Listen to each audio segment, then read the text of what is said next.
Good morning, everyone, and happy Thursday.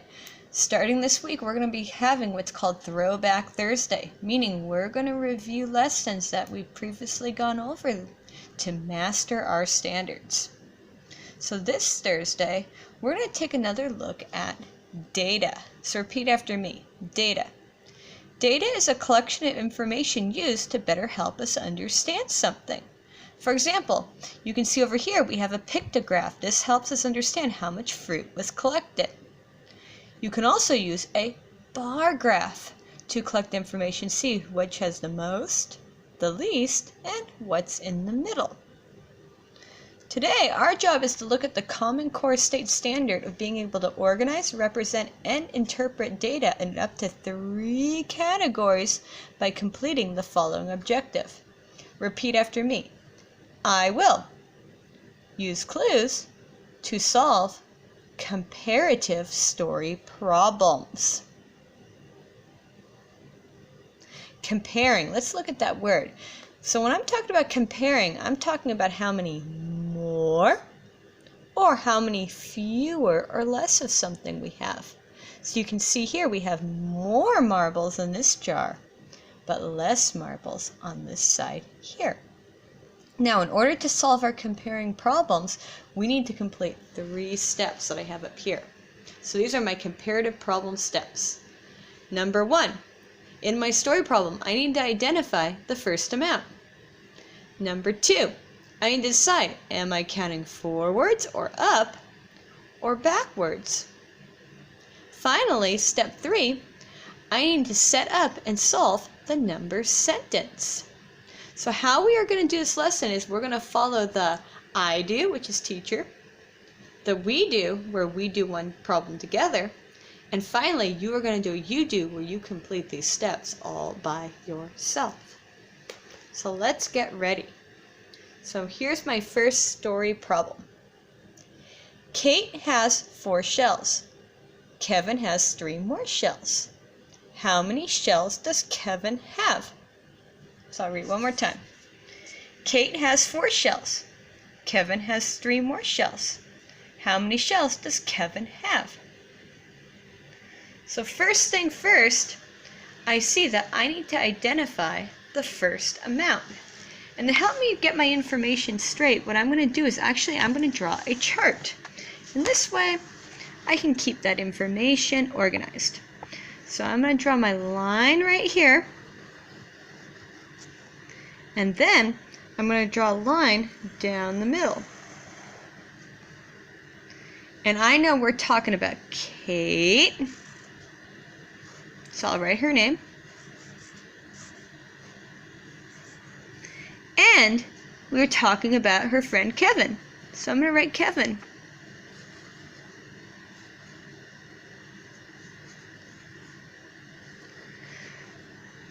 So when looking back at my problem, I see the first amount I'm talking about is Kate has how many shells?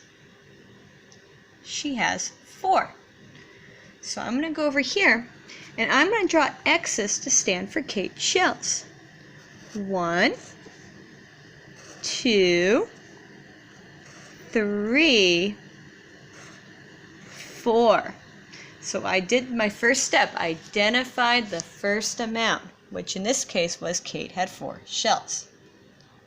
Now I'm ready for step 2. And in step 2, I need to ask myself, am I counting forward or backwards? When looking at the problem, I see it says Kevin has 3 more shells.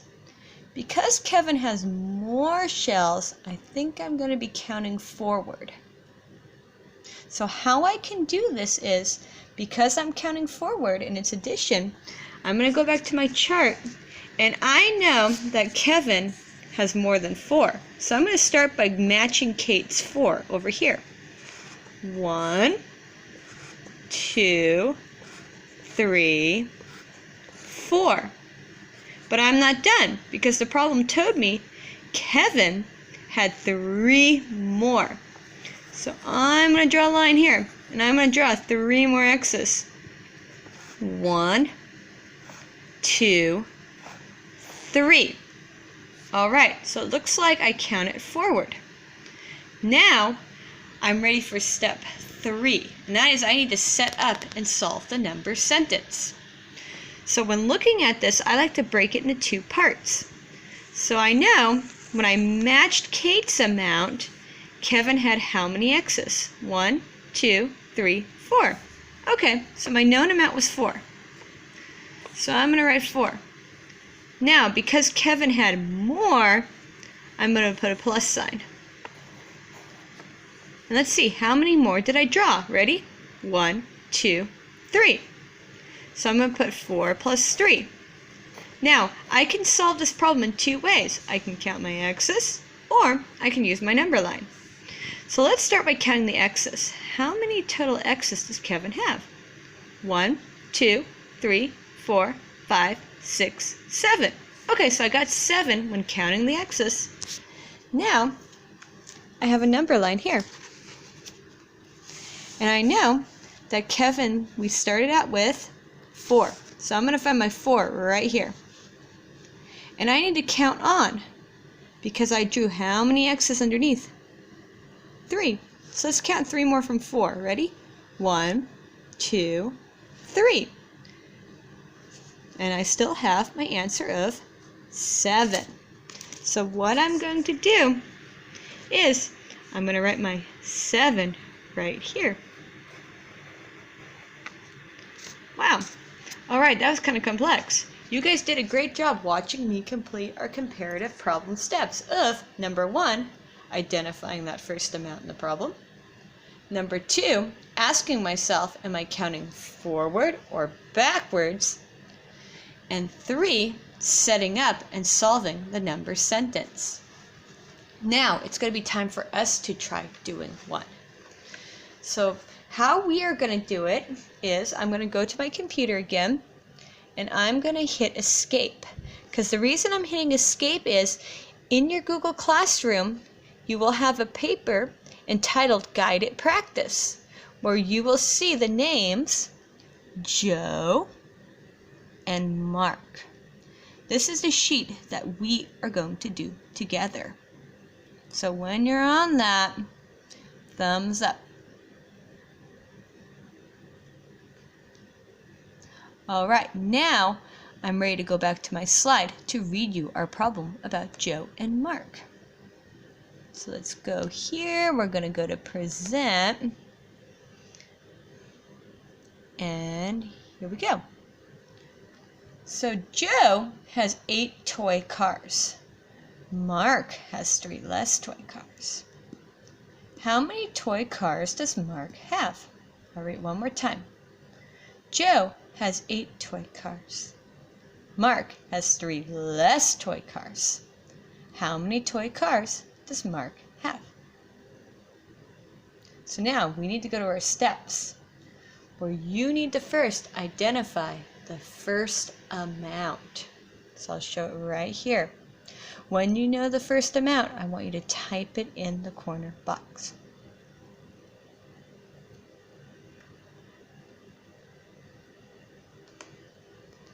I see a lot of people typed in an 8. So what I'm going to do is, you can see I added a text box to the sheet that you have access to as well. So I'm going to go in here.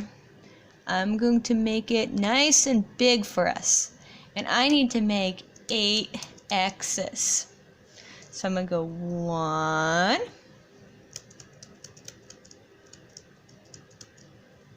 2, that one got a little messed up. There's 1, 2. But is that 8? No. So let's keep going.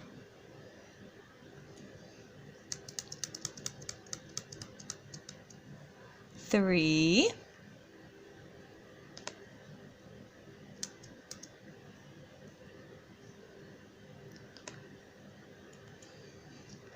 4.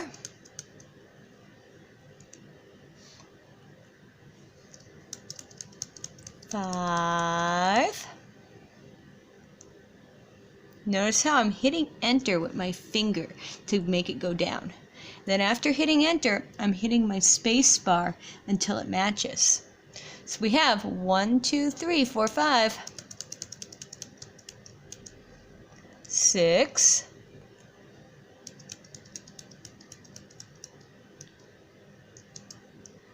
7, and one more.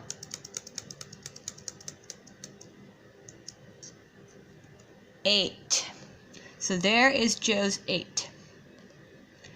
Now, we've completed step 1, where we identified that first amount and drew it out in our chart.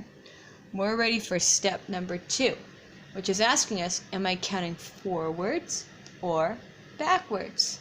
So let's go back to that slide. So we see Joe has 8 toy cars. Mark has 3 less toy cars. How many toy cars does Mark have?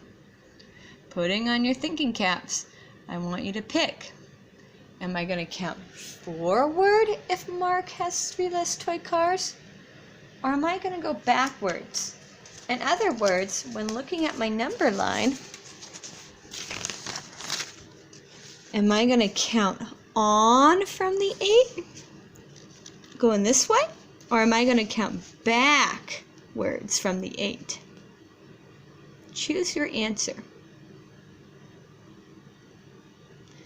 I see a lot of people are saying, I'm going to count backwards. So once again, I can go back to my guided practice, and here's what I can do.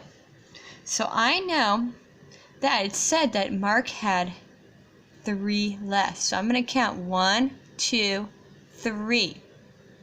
And that's where I'm going to stop. Now from there on, I can fill in my X's over here. But I got to make sure that it matches the other one. So I'm going to make it nice and big, font 24 for you again. And I know I have 1X,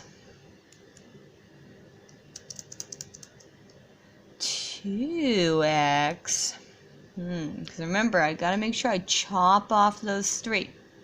So I see here I have 1, 2, 3, 4, 5. So it looks like I'm going to have to do 5 X's. 1, 2, 3, 4, 5. Let me fix that. It's a little crooked. So once again, I chopped it off. That is 3 less. So therefore, Mark must have 5. But another way, and I like this way actually for subtraction a little easier, is I can start at my original amount of 8, correct? And we know from the problem that Mark had 3 less. So let's count together. Ready? 1, 2, 3. And once again, I landed on 5. Now I'm ready for that last step, which means we need to set up and solve the number sentence. So taking a look here, did we add X's or did we subtract X's? See, a lot of people said subtract. So I'm going to start with my original amount, which was what? Joe had 1, 2, 3, 4, 5, 6, 7, 8. So I'm going to do my 8. Now, because we count it backwards, we need to do minus. But how many did we count backwards? How many to get to 5? We had to chop off 3 fewer. 1, 2, 3 to match. So therefore, I'm going to be 8, takeaway. Notice with the takeaway button, what I'm doing is I'm hitting right here. 8 take away 3, then my equals is going to be right here. Equals, what? What did we decide? 5. So I'm going to put a 5 there. Wow, great job. So here's your task. Now that you've seen me complete our steps, and together we have completed our steps with both addition and subtraction, Your job is you are going to do 2 individual problems, meaning you're going to solve the one that says in the corner here, Independent Practice Sheet 1, about Matt and Rose. Once again, I put a little text box in here so you can do your X's to solve, and you're going to write your number sentence. Then, when you're done with that, you're going to go to Independent Practice Sheet 2, about Jane and Ross. Once again, you have a text box, and then you're going to do your number sentence. When you are done, you're finally going to go to the sheet labeled Assessment. And your job is to solve these 2 problems here and make sure to include your number sentence. You guys may be wondering, gee, Mrs. M, why do we have to keep being able to compare data? Being able to compare data is a very, very important skill that not only helps us find out how many more of something we may need, but it also helps us figure out if we need, for example, more snacks, or if we need less of something. It's an important life skill. So I'm going to give you guys some time to work on that. And thank you so much for taking part in our Throwback Thursday.